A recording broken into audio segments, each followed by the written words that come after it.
बिस्मिल्लाहिर्रहमानिर्रहीम। अस्सलाम वालेकुम नाज़रीन। इस वक्त पूरी दुनिया के अंदर एक ही खबर, एक ही बात की गूंज है। जैसा कि आप जानते हैं, मक्का एग्रीमेंट है, मक्का डिफेंस मुआहदा है, यकीनी तौर पर आप जानते हैं, जिसमें सऊदी अरबिया है, तुर्की है, पाकिस्तान है, इनके हवाले से बात हो रही है। और मज़ीद खुशाइन जो है इस वक्त इस्लामी दुनिया इस मुआहदे के अंदर किस तरीके से दाखिल हो रही है, इसके ऊपर भी डिटेल से बात हो रही है। इस वक्त तमाम तर ट्विटर या सोशल हैंडल जितने भी लें, मुकम्मल तौर पर जो खबरों में अहाता जो बात की वो यही है कि इस वक्त मक्का मुआहदा या मक्का पीस एग्रीमेंट या मक्का डिफेंस एग्रीमेंट और इसके आगे असरात क्या होंगे, इसकी शक्ल क्या होगी और मज़ीद सूरत हाल क्या होगी, इसी के ऊपर आज बात करते हैं। इसके साथ साथ मज़ीद दो एक छोटी छोटी खबरें उस पर भी बात करते हैं। जो पाकिस्तानी लोग जो घी या कुकिंग ऑयल की शक्ल में या इस वक्त कंडेंस मिल्क की शक्ल में जो हम खा रहे हैं या पी रहे हैं या पाकिस्तान में दिया जा रहा है, उस पर होशरबा रिपोर्ट क्या है, हमारे साथ रहिएगा। जी नाजरीन, इस वक्त हम बात करते हैं कि जो इस वक्त एक डील हुई है जिसके अंदर तुर्की ने भी ज्वाइन किया है। सऊदी अरबिया और पाकिस्तान तो पहले ही से डिफेंस मुआहदे का हिस्सा थे, मगर इस मुआहदे के अंदर अब जो पेशरफ्त हुई है वो तुर्की की हुई है और एक मजबूत पार्टनर के तौर पर हुई है। मगर इसके साथ साथ देखा यह जा रहा है कि आने वाले वक्तों में बताया यह जा रहा है कि कतर भी इस तरह का मुआहदा करना चाहता है सऊदी अरबिया या स्पेशली पाकिस्तान के साथ। और इस मुआहदे के साथ साथ जो दीगर शख्सियत हैं, दीगर कंट्रियाँ स्पेशली कहा जाए तो मिस्र भी इस हवाले से अपने कदम बढ़ाता हुआ दिखाई दे रहा है। जहाँ तक कुवैत का ताल्लुक है, कुवैत डिफेंस मैकेनिज़्म में तो नहीं आएगा। हाँ, इंफ्रास्ट्रक्चर है, ट्रेनिंग है, हमारे ड्रोन्स हैं, टैंक्स हैं और इस तरह की दीगर चीज़ों के अंदर ज़रूर इन्वॉल्व होगा। तो सरे 10 मुल्कों के बाद दो और भी दिखाई देंगे आपको।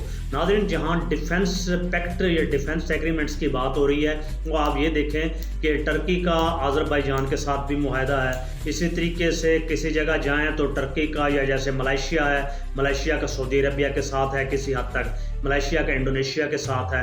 वो आने वाले वक्तों में आपको एक हमने थोड़ी सी झलक दिखाई है जिसके अंदर मुख्तलिफ कंट्रीज़ भी आपको आते हुए दिखाई देंगे।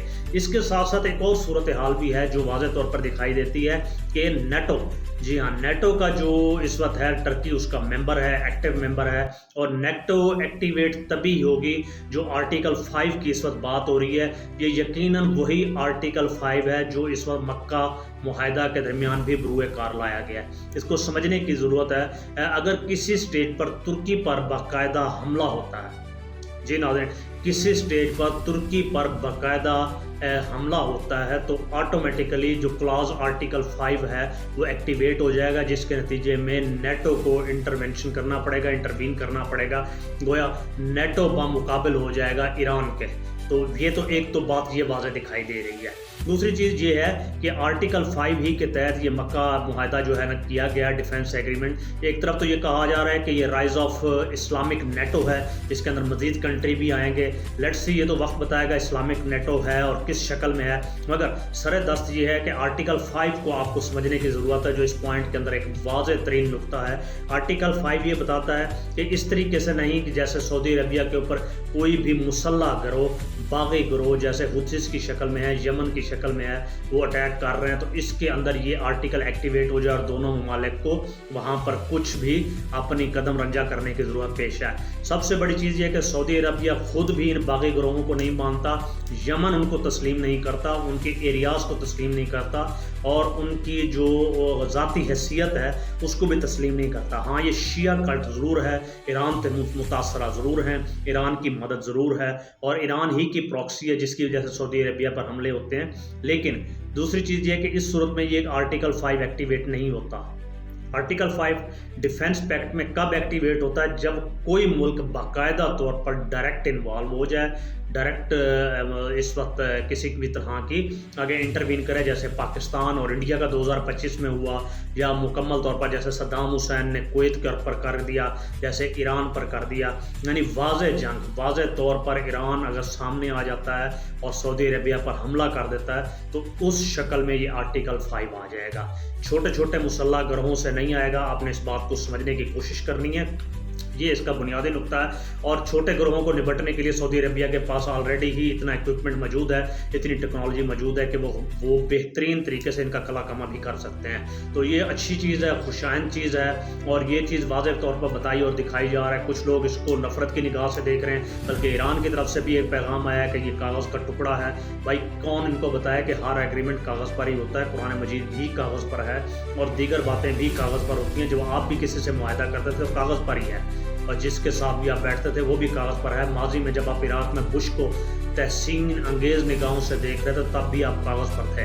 مگر اس کے ساتھ ساتھ یہ ہے کہ یہ لابیز جو پاکستان کے اگینسٹ ہیں، سعودی عربیہ کے اگینسٹ ہیں، اس معاہدے کے اگینسٹ ہیں، وہ چاہے پاکستان میں ہیں کسی شکل میں ہیں، تو وہ بھی ایکٹیویٹ ہو گئی ہیں۔ اور اس حوالے سے ہم بات کرتے چلیں، جو ماضی میں جواد نقوی صاحب نے کبھی بات کی تھی کہ پاکستان کے حوالے سے کہ ہمیں سوچنا چاہیے 2 لاکھ شیعہ بھی پاکستان کی فوج میں شامل ہیں، تو گویا سیکٹیریل وارڈ کی طرف آپ اس سسٹم کو گھسانے کی کوشش کی جا رہی ہے، ایک انڈائریکٹ وارڈ میں دھمکی دینے کی کوشش کی جا رہی ہے۔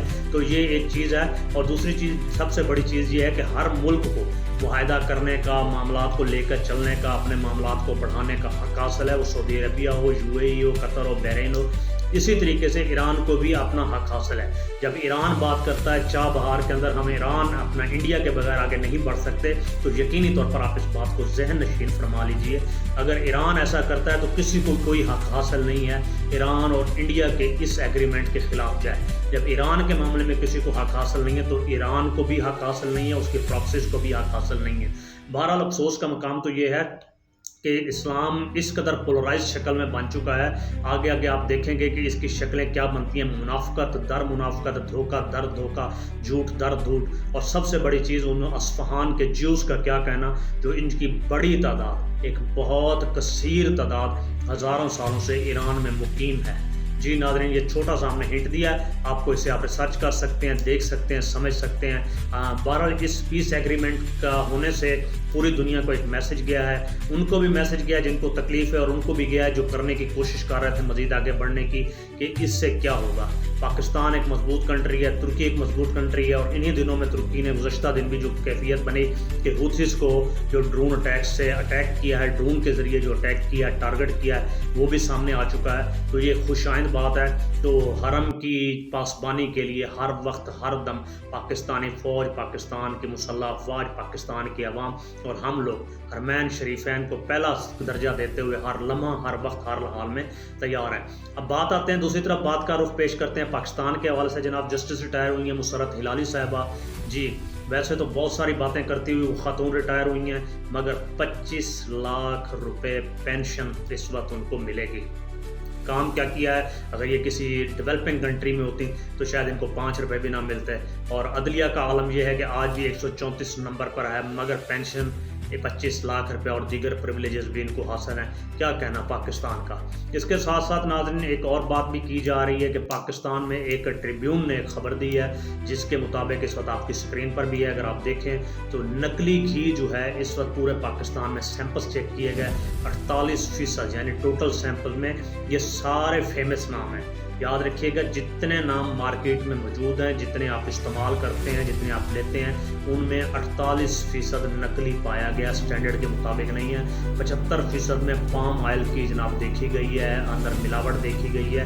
اور افسوس کا مقام یہ ہے کہ ملک جو ہم پیتے ہیں، جو ڈبوں کے اندر ملک پایا جاتا ہے، ٹیٹرا پیکس میں ہے، وہ 44% ملاوٹ شدہ ہے، یعنی دودھ 44% ملاوٹ شدہ ہے جو ڈبوں میں ہے، اور گھی جو ہے 48% ملاوٹ شدہ ہے جو ہمیں موصول ہوتا ہے۔ یہ ہمارا المیہ ہے، یہ ہمارا حال ہے، اور ہم آخرت میں جنت کے تابع دار بھی ہیں۔ افسوس در افسوس، اس کے سوا اور کچھ نہیں۔ ہم کہاں جا رہے ہیں، کیا کر رہے ہیں، باقی تو جو ہمارے داخلی مسائل ہیں اپنی جگہ ہیں ہی، اس کو دیکھتے رہیے۔ ناظرین مزید اپڈیٹس کے ساتھ پھر حاضر ہوں گے۔ اپنا گرد و نواز سب کا خیال رکھیے گا۔ السلام علیکم۔